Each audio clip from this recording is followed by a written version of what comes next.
Today's show is brought to you by CyberFox Game Studios, CyberFox Game Studio, provider of 100% Bahamian-made video games. You can check out their latest release, Bahama Conk and Burger Shack, available on Google Play, Apple App Store, Amazon App Store, and also on PC through Steam. Thank you for watching our show today.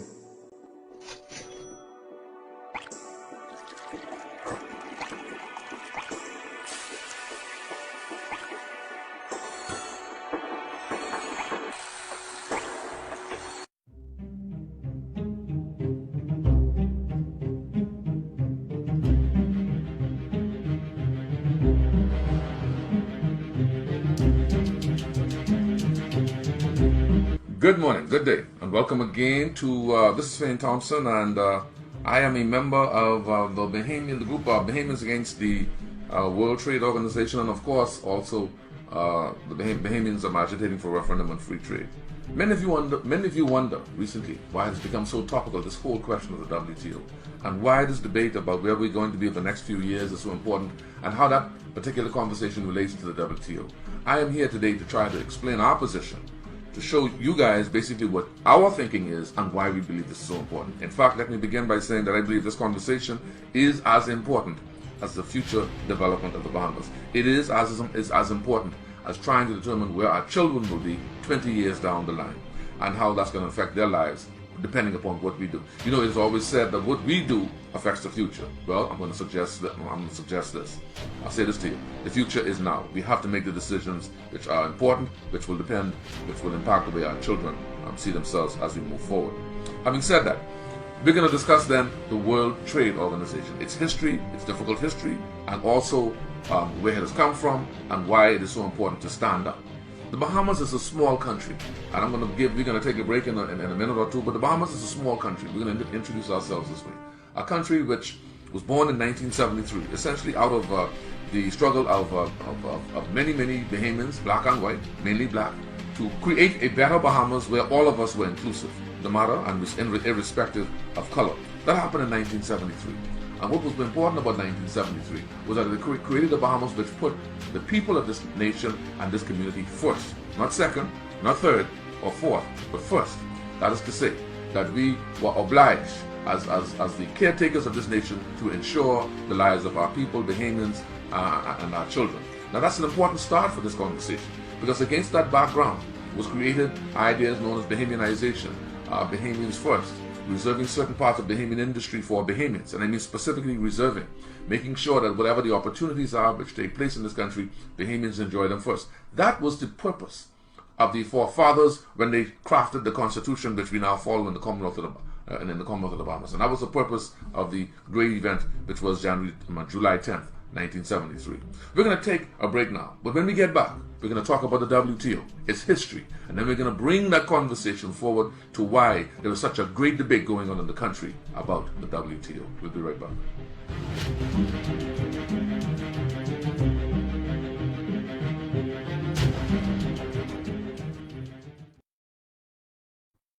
Today's show is brought to you by CyberFox Game Studios, provider of 100% Bahamian-made video games.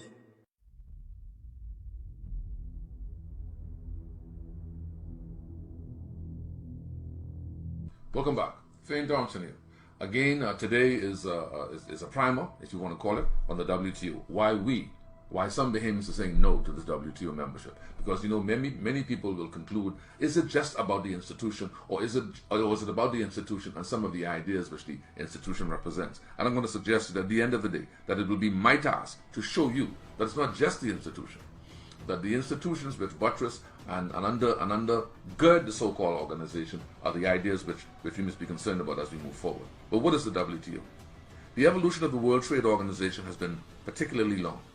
It started essentially a while back, but let me first give you a definition. Trade between nations involves the transfer of ownership of goods or services from one person or entity to another in exchange for money, goods, or services. A network that allows trade to take place like that is normally referred to as a market.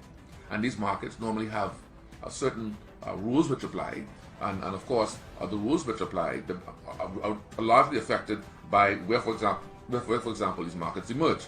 But counterpose that against the background that these markets also operate in nation states.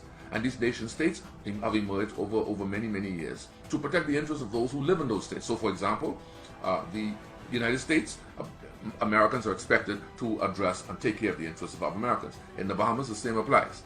Notwithstanding the fact that we live in the international trading arena, when it comes to business and the purchase and sale of goods and services, it is assumed that Bahamians will take care of the interests of Bahamians.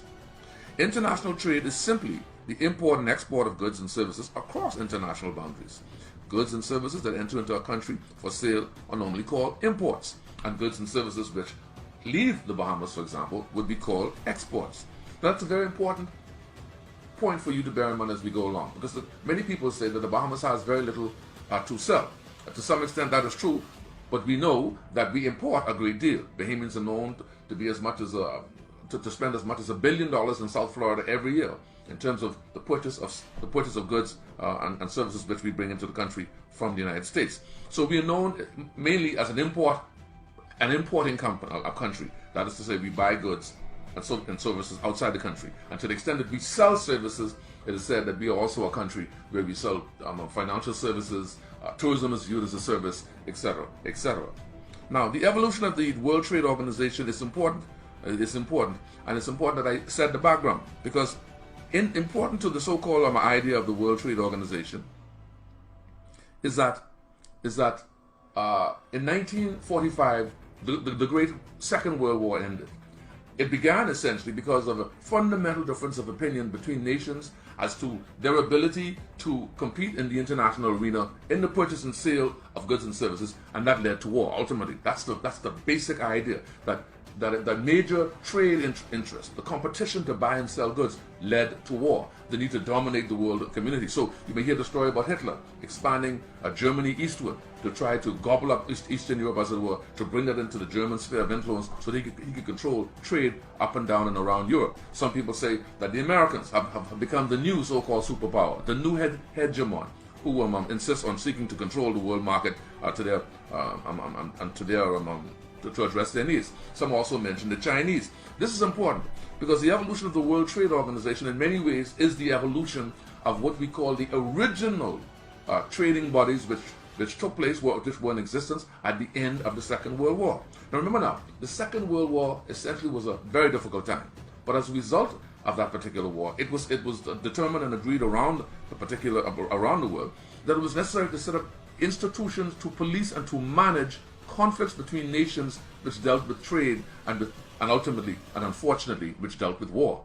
And it was important then to put in place or to bring to the table institutions, it was thought, that would be able to address the trade conflicts of nations. So, for example, if France was selling her wheat at a ridiculously low price, and that was causing, for example, the destruction of the wheat industry or whatever other industries which may be around the world, let's say in the United States, then this was the place. These trading bodies was the place where nations would come together and try to work out the differences. For example, a tariff in the United States in terms of cars may be considered to be unfair, let's say to the Germans who were seeking to sell German cars to the United States, to the US market.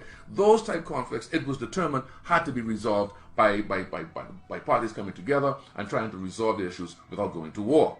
That was the idea behind the coming into force of the great trading institutions which were formed at Bretton Woods in 1947 or thereabouts in the 20th century. Now, it's important that I set that stage for you, but it's also important that I explain something else as we begin, because this part of the conversation gives you a history as to where we came from. And without understanding where we came from, we cannot set the course as regards where we're going. Because during this particular time, another great institution was formed, which was part of the so-called precursors, the forerunners to WTO. Another great institution was formed, and that was known as the General Agreement on Tariffs and Trade, GATT, G-A-T-T. And it's very important that everybody remembers that, because GATT was formed. GATT was a special institution. It was an agreement, an international agreement, fostered between the nations of the world, the dominant nations of the world at that time, the Europeans, the Germans, the Japanese, to police and to manage and to supervise international trade. It was not a treaty. There was no treaty arrangement as between the parties that they were obliged to honor certain particular rules, but the agreement sought to invite people to agree to do business, to buy and sell goods internationally in a particular way. And it's important that we remember GATT, because GATT, along with the World Bank and the International Monetary Fund, were the Bretton Woods institutions which Europe and the United States set up to police and to manage world trade. Now, at the time, remember now, this is the 1945. The Bahamas was not around, and if it was around, it was a colony of Great Britain. So, to the extent that the rules of international trade applied, they were applied to us by virtue of our colonial status with the mother country, Britain, at the time. It was in 1973 that we became an independent and a sovereign nation, and we had to embrace, or we did embrace, I shouldn't say we had to embrace, and that we did embrace the rules of the General Agreement on Tariffs and Trade. Now, remember, that was the nature of the Bretton Woods institutions which existed at the time, which policed international trade and which monitored the world economy. The World Bank, the International Monetary Fund, and the General Agreement on Tariffs and Trade.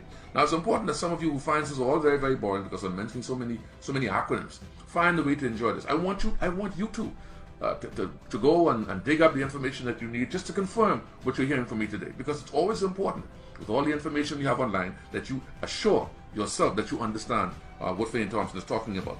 But again, the evolution of the World Trade Organization evolved out of these so-called Bretton Woods institutions and the way that they manage the world economy. Now, when did the WTO emerge?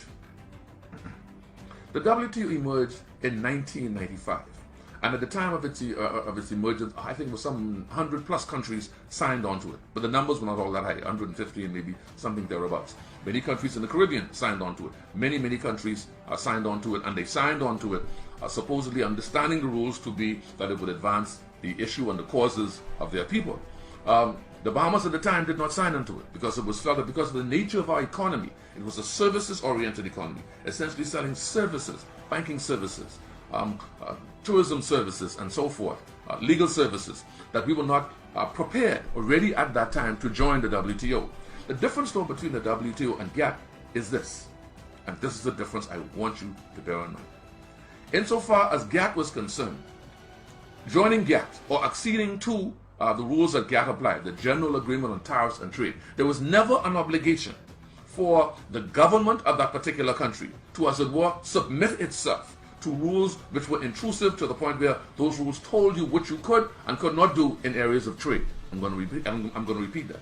Because you see, Mr. Lang likes to give the impression that somehow the WTO is a very, very simple and easy continuation of GATT, and that's not true. In fact, also Ms. Roglin, or whatever her name may be, the impression that you give about these institutions is that they are harmless, that they have no impact on the way in which we do business. To the extent that GATT existed and we honored the international rules which apply to GATT, I'm prepared to say that they were not intrusive. For example, those rules did not tell us what we could do in the public or private sector. It did not put limits on the way in which we dealt with international among companies. It did not tell us how international patents were to be dealt with, and so forth and so forth. There were many major and fundamental differences between GATT, which died in 1995, and the WTO, which came into existence to police the world economy. That's an important distinction, and it's an important distinction because, as we will see, it is the rules. It is those rules which emerged when the WTO came into formation, which caused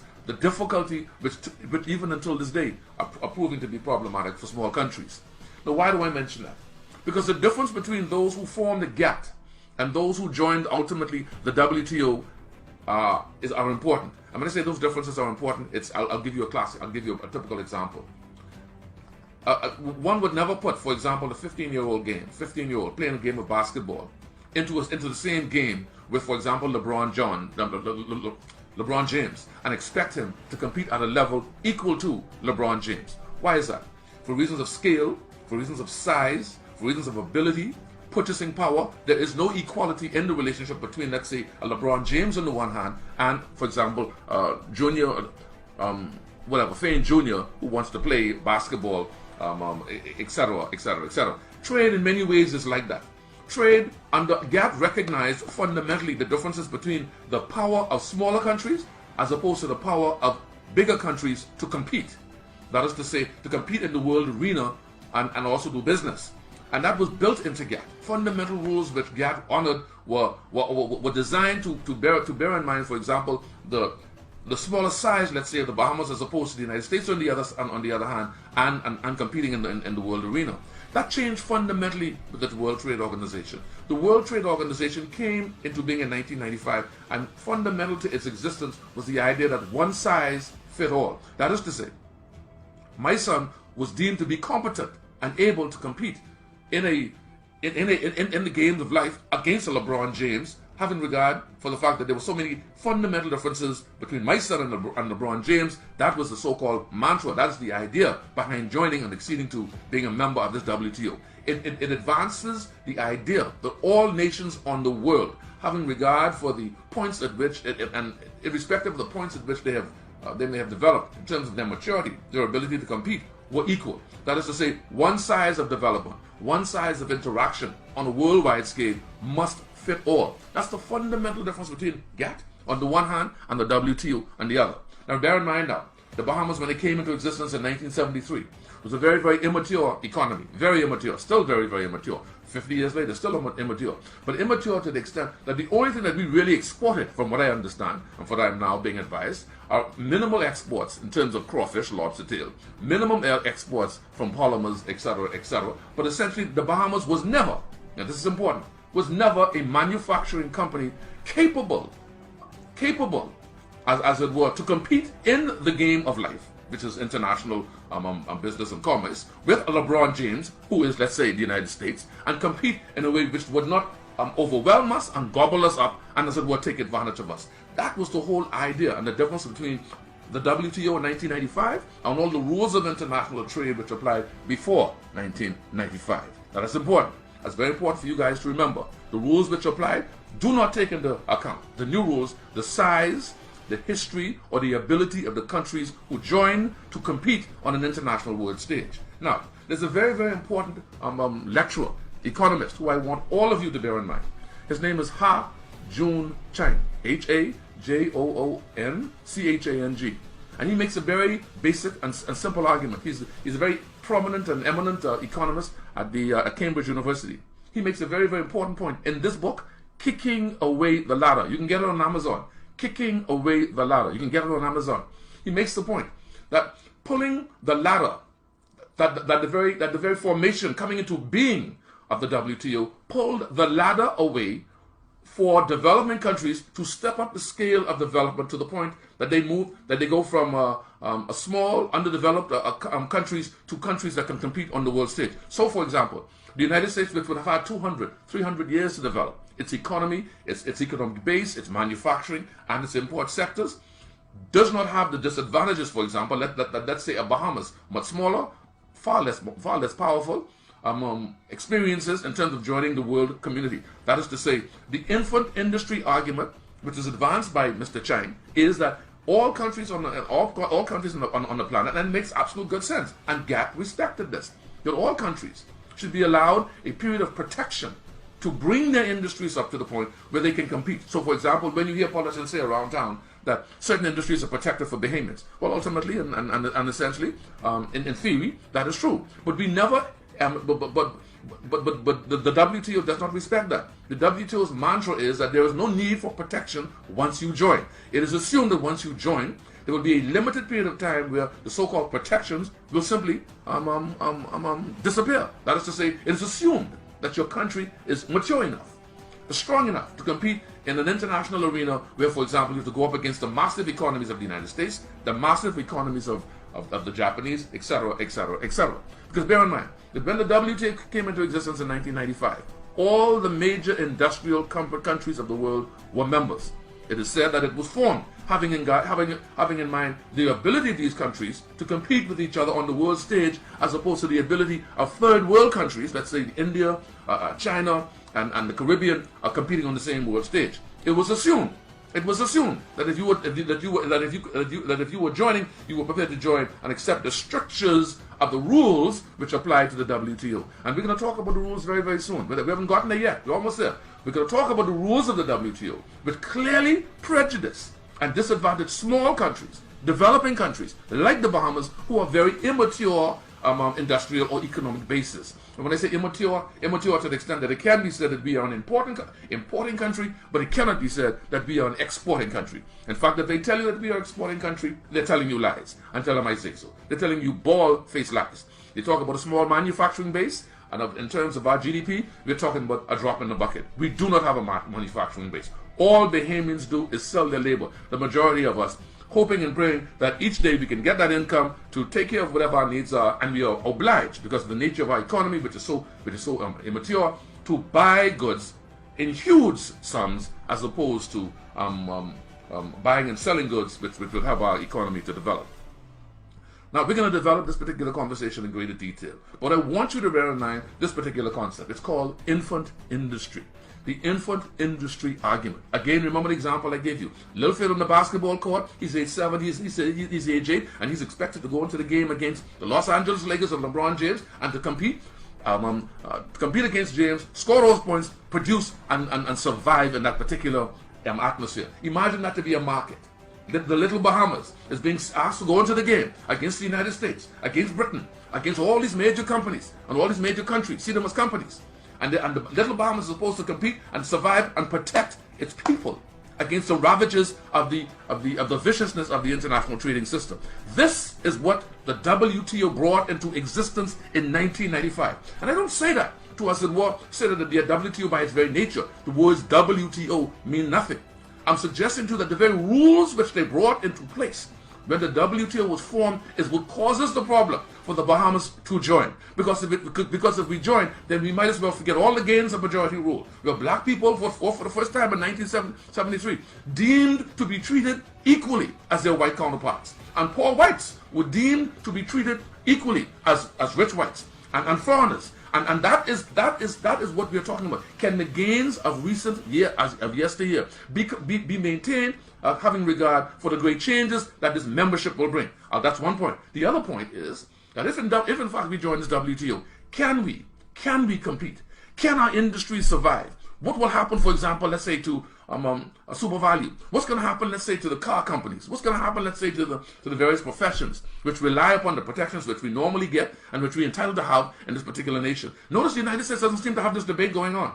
Their debate is a bit different. The British debate is a bit different. They don't seem to have any concern about the competitiveness of their industry because they have not decided to carve out simply 30% of the economy and hope and pray that they can survive on it. That's what Cheval talks about. He talks about 70% of our country already being WTO compliant. You know what he really is saying? He's saying that 70% of our country has already been liberalized, has already been opened up. And we're not prepared to, we're not going to sit here and say that opening our country up to foreign direct investment is a bad thing.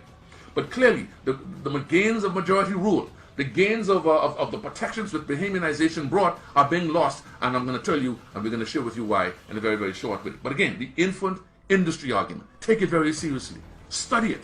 Check out Dr. Haju and Chang. See what he says about the so-called kicking away of the ladder of development opportunity for these small and developing countries who are emerging on the world stage in recent times. Look at his analysis as to why it's a madness for small countries to join these organizations with the rules which they seek to impose upon these smaller countries, which rules result in their demise. Now we're going to take a break now. When we get back, we're going to talk about the rules which this WTO brings to the game. Can you imagine?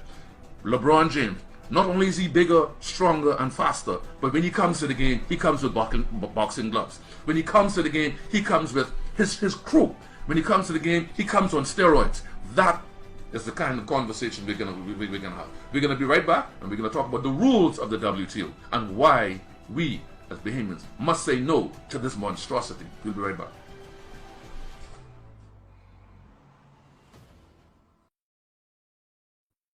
Today's show is brought to you by CyberFox Game Studios. CyberFox Game Studio.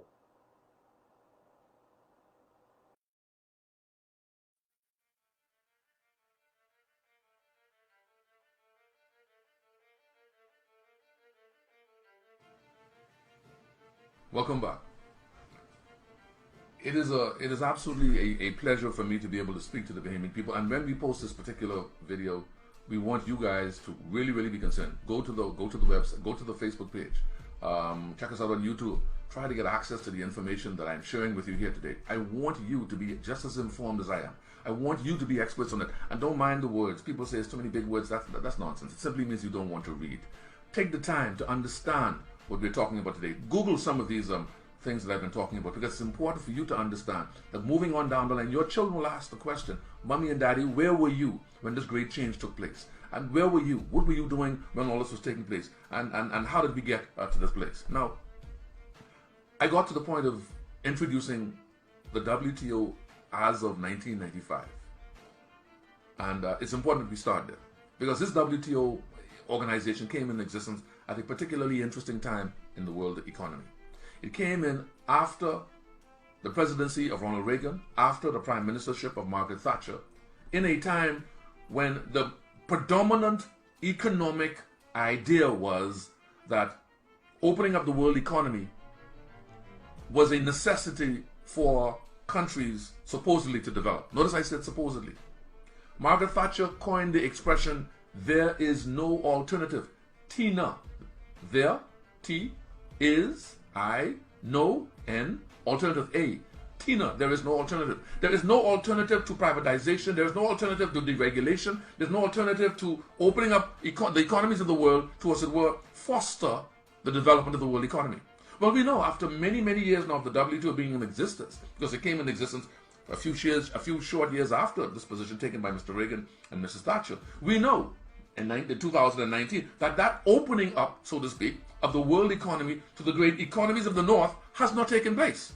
But we also know that what has happened is that the economies of the southern countries are being forced to, cajoled to, encouraged to open up to companies from the North, as it were, all in the name of quote-unquote development. Remember the game that I talked about with Lil Fayne and LeBron James? Remember what I'm talking about? Remember I'm talking about Lil Fayne is not on steroids, but LeBron James with his guys, big guys, powerful guys, rich guys. And they come on the game to play basketball, and behind their backs, when they get ready, they'll grab a club and they'll knock you over your head with it. This is the image I want you to have in your minds as we talk about this WTO. Because as I said, the WTO without more by itself is not a bad thing. It is the rules and the regulations which come with this monstrosity, which come with this law. I gotta be careful, LeBron James. I don't lose the LA funds, which comes with this imbalance. It is the rules and the regulations which come with this imbalance. This international institution on steroids, which will cause the difficulties that the Bahamas will have. Remember now, all countries must have an opportunity and a time to develop. No new country anywhere on the planet in history has ever developed by first becoming independent and then flinging yourselves open for economic exploitation. No country in the world has ever done that successfully. They are asking the little Bahamas to, as it were, after 50 years of faltering Bahamianization, after 50 years of faltering majority rule, to, as it were, stop and invite 164 nations of the world into the Bahamas. That is what they are asking us to do. So much so that they're saying that they want to get more than the 70% of the Bahamian economy, which supposedly has already been deregulated and liberalized, a la Mr. Lejevago-Lang. Remember we talked about the so-called size of the Bahamian economy, which has already been liberalized. They say 70%. I don't believe those numbers. And they say that therefore there's only 30% for our negotiators to protect. This is the nonsense that we are being told by our negotiators and persons who represent us in determining the future of the Bahamas. So what does WTO bring to the table? And the rules are important because as an institution, it doesn't harm us. As an institution by itself, it poses no danger to us. It is the ideas behind the WTO which causes severe and serious danger for the Commonwealth of the Bahamas, and which must put us all on alert about the future of this nation.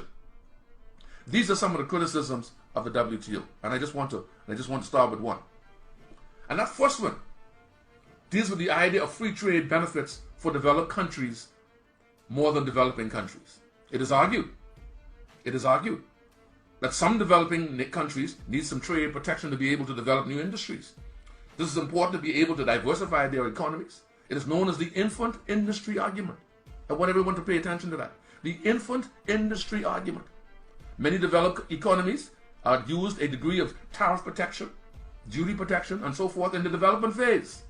Economist Ha Jun Chang, I mentioned him earlier, argues that world trade rules are like pulling away the ladder they use themselves to climb up. And I'm going to say a bit about that. And if you can get a chance to go on Amazon to look that particular book up, please do. Kicking Away the Ladder is a fascinating book. It talks about the way in which the British developed. It talks about the way the American economy, the economy developed. It talks about the way most European countries developed. And it makes one simple and singular point, which is that these nations had many, many, many years of development to permit the emergence of a manufacturing base, to admit the emergence of a local industry, a local-driven industry for export, which would buttress and even more so root those particular countries when it came to their development. He makes that point, that the only way that can happen is when infant industries, newborn industries, are given the protection they need to develop. He makes the point. He takes the historical survey of the world economy, and he says that every major country is now clamoring for smaller nations and nations from the south to join the WTO, had that advantage, and now they no longer see any benefit in that advantage, and they want to force the economies of the south open on their terms. That's important. That's important. And that's important for you guys to go and research. Because once you understand why Bahamians are agitating against the World Trade Organization and why we are demanding a referendum, is because we understand the consequences of inaction. We understand the dangers posed by chief negotiator telling us that he's only seeking to bargain, to negotiate, to protect 30% of so-called reserved industries in the Bahamas for us when they go to the table to discuss WTO issues. Because as he says, his words, he and Ms. Rowland, 70% of the Bahamian economy has already been liberalized. And what that word simply means is has already been opened. If that is in fact the case, then horror must descend upon us. That must descend upon us. Because they're telling us that they've sat down and they've decided that only a third of the pie on the table, Bahamians, should be protected against losing. The horror is there. What does Hajung Chang say? That those infant industries, some of them we don't even know who and what they are, need protection. Not because we don't want to compete in the world economy, because we've done that. And we've shown an ability to compete once given an opportunity. But we at least get a chance to go there and train. We at least get the opportunity to go there and prepare. We at least get the opportunity to go and get the tools which we require to compete. And then we compete. Derwood Knowles has shown us that. Chandra Starp has shown us that. Fireman Chris Brown has shown us that. Bahamians compete on the world stage once given an opportunity. And that fundamentally is what this conversation is about. The next principle which I want, and that's why we have to be so concerned about the so-called WTO, because it poses the option that there is no protection to be had.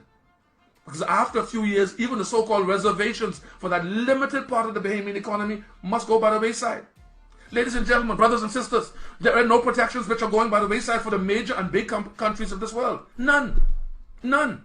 We are having, an infantile conversation by an infantile group of chief negotiators sit down and talk about giving away, or bargaining or discussing how 30% of our economy is to be dealt with. They're not even concerned about the monster share of what is the Bahamas, which is at 70%, which if you leave, which if you think about it, could very well become, and as opposed to just 30% we seem to have reserved, more can be reserved for us if we think in terms of the future and what may happen if Bahamians get the opportunity. Kicking Away the Ladder. Please look for that book. Please. It's a fantastic read, and it's a very, very, very important book that helps you to understand what this is all about. And he's not the first person. Professor Chang is not the first person to speak to the difficulties with WTO trade rules. He's not the first, and he won't be the last. But he's very helpful in teaching us to understand the importance of how dangerous this WTO membership will be. The next particular point I want to discuss is most favored nation status. This is a core tenet of WTO rules. It suggests the country should trade without discrimination. And what does that mean?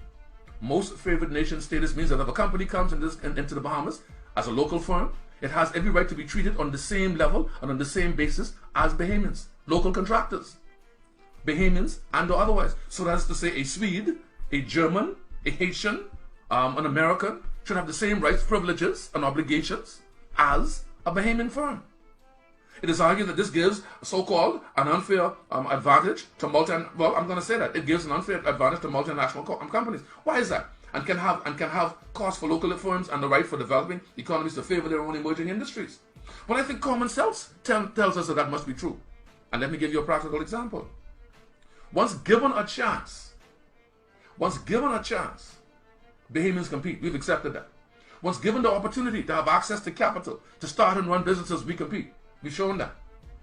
Once given a chance to have the protections which every other nation has accorded its people over the past few hundred years, Bahamians compete. The world economy has shown that, and Bahamians, of course, confirm that. But most favored nation status simply means that we can no longer, even for that limited 30% that they talk about, seek to say that Bahamians are first amongst equals. Now there's a problem. There's a natural problem. There's a natural problem here. I'll tell you why.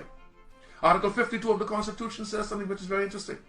That legislators in this country have the obligation to address their minds simply and without more to the peace, order, and good government of the Bahamas. It's called the POG clause of the Constitution. They have no power nor duty to, as it were, cede away, C-E-D-E, cede away, give away any aspect of this particular economy without regard to their constitutional obligation to ensure good governance for the people of this nation. In fact, it is unconstitutional. So I suggest to you that this most favored nation principle, to the extent that it cedes away by some parliamentary edict, by some treaty, is unconstitutional and will face that challenge as we go along. But the lawyers will deal with that as we go along and so forth. But it also means that local firms will have to worry about, for example, competing in the food business, competing in the digital business, competing in all businesses. We know that when Bahamians say that, of course, part of our economy is reserved, that's not really true, is it? Because we know about the big wholesaler on Gladstone Road, even though retail and wholesale of food should be reserved for Bahamians. We know that they exist. Bahamians go there every day to shop. We also know about the role that Cisco supposedly plays in the Bahamas. We know that that exists, and we know that, and that happens. What then will be the policy prescription to protect Bahamians against the ravages of entering into this World Trade Organization? There are none. Because it seems that local politicians have decided that local firms and international firms must be treated equally. That is what this most favored nation principle is all about. Again, I implore Bahamians to study it themselves, to look at it closely. Because if you understand it, then you must know that by definition, and our politicians are so quick to roll over. Anytime the OEC screams, they break off run into Europe to beg forgiveness for whatever rule it is perceived that they violated. How, pray tell, once we oblige ourselves as members of this group, are we going to be able to tell a local contractor, well, we can't protect you because the foreign contractor has rights equal to you? How can we do that?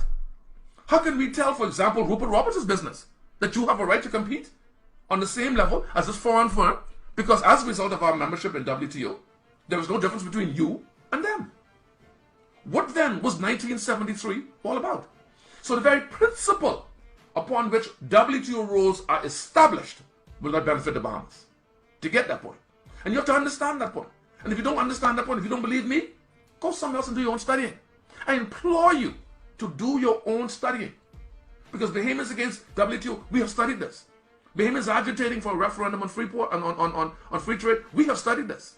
We have studied this not for 1, not for 2, not for 3, not for 4, 5, 10, 15 years we've had this debate in our organization.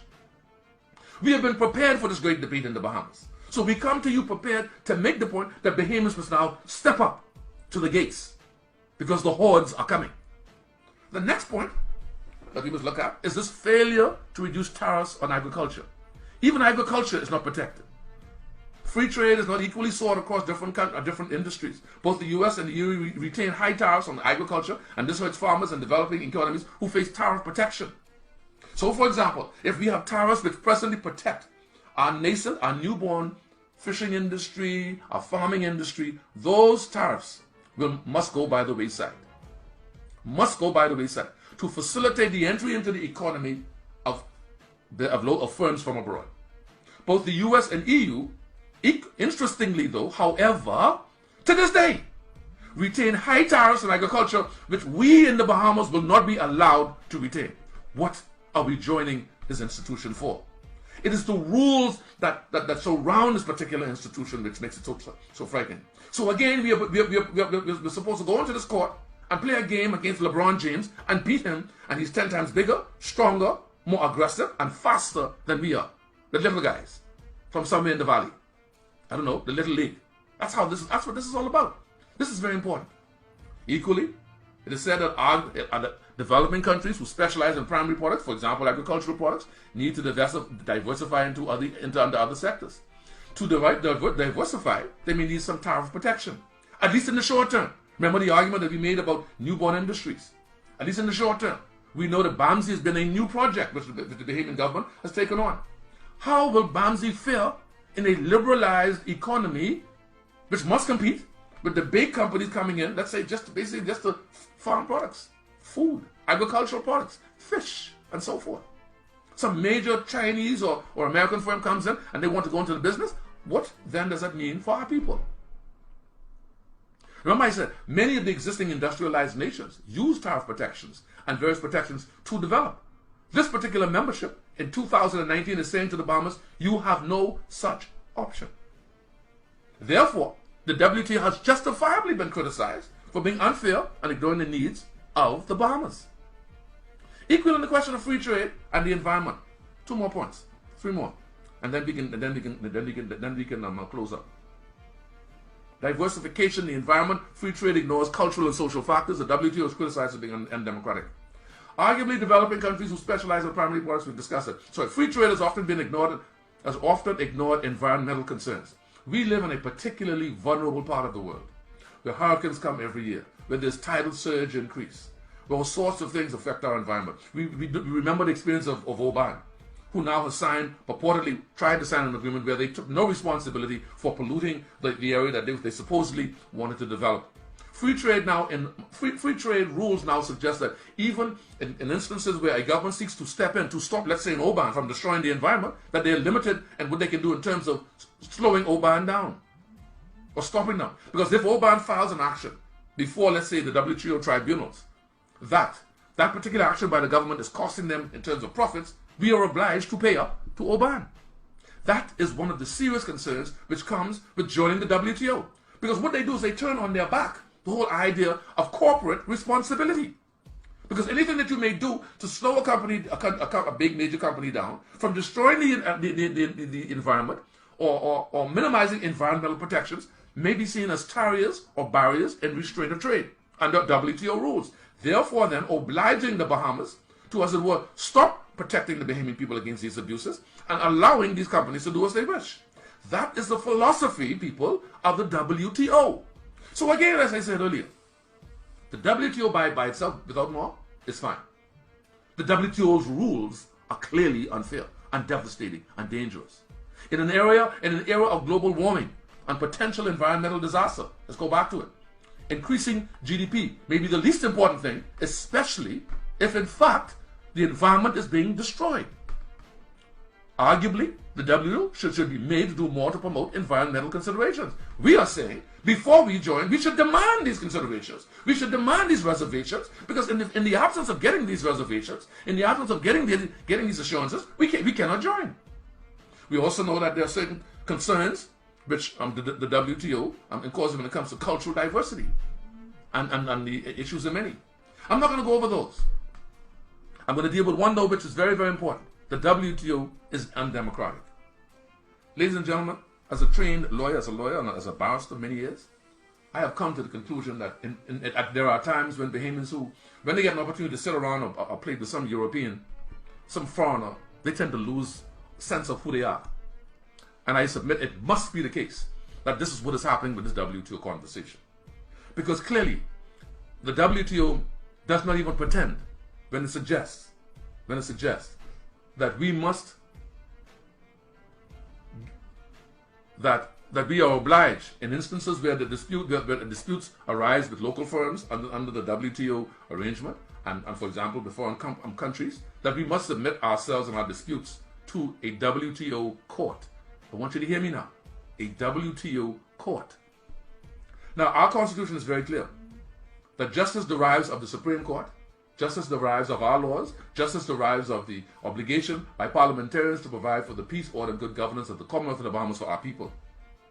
So that if you have a dispute with a local company, a local Bahamian company, you are obliged to go before Bahamian courts to get justice. And you can go as high as the Privy Council, but you are obliged to go before local courts.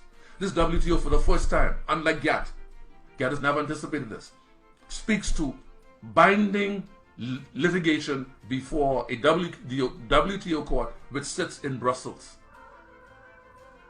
That we are obliged to go before if in fact disputes arise. This is again, and the rulings that they've been given seem to invariably favor decisions which fly in the face of sense. For example, decisions which suggest that even though you may be polluting the atmosphere, there's no reason for that particular activity to stop. And of course, companies will then take you before WTO and win. These things have been happening so much so that it seems that clearly these WTO courts will have no regard for important democratic rights, important social and environmental needs that our country considers important and valuable. It is for that reason that the WTO structure as regards justice and the dispensation of justice to our people and local firms and international firms is unconstitutional, because it skirts the courts of the Bahamas by saying that one may not, it makes it very clear, you may not have access to Bahamian courts in the event of disputes. For persons who are members of the WTO, for companies and individuals who are members of the WTO and come into the Bahamas under the WTO rules. This is important. This is very important. Because if you understand that, then you understand how fundamentally the WTO is undemocratic. It neuters our parliament, it undermines our parliamentarians, and it throws our constitution into the garbage.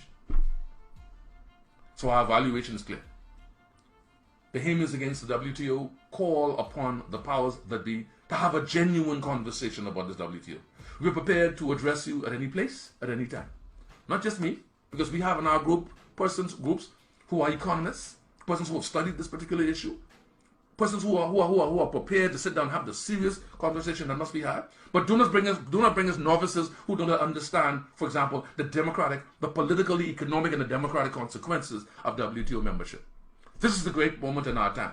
If 1967 and 1973 was one of the greatest moments in Bahamian history, then this year, 2019, moving on to the so-called accession to this WTO, is going to be that next great moment in Bahamian history.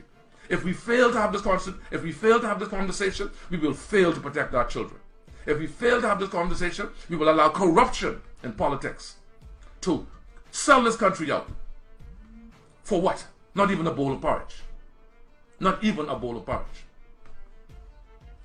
I could say something else, but that's not appropriate for me to say it at this time. I want you guys to take this conversation very seriously. Speak to your MPs. Let them know about your concern about this WTO. Study what this WTO is all about. Do not let anyone tell you that because they have a degree that somehow you cannot study it and you cannot come to a sensible decision as to whether or not this WTO is good for us. Go online, punch in criticisms of the WTO, punch in benefits of the WTO, punch in the World Trade Organization, past and present, punch in the impact of the WTO on small developing countries. You could do it all by yourself, and then you could come to a position which makes it very clear what this WTO is all about. This is now the time. This is the great moment in time since 1973. Believe it. If you fail to act, your children will decry you for it. Thank you, ladies and gentlemen, for this time. This was a moment in time. Thanks for your attention.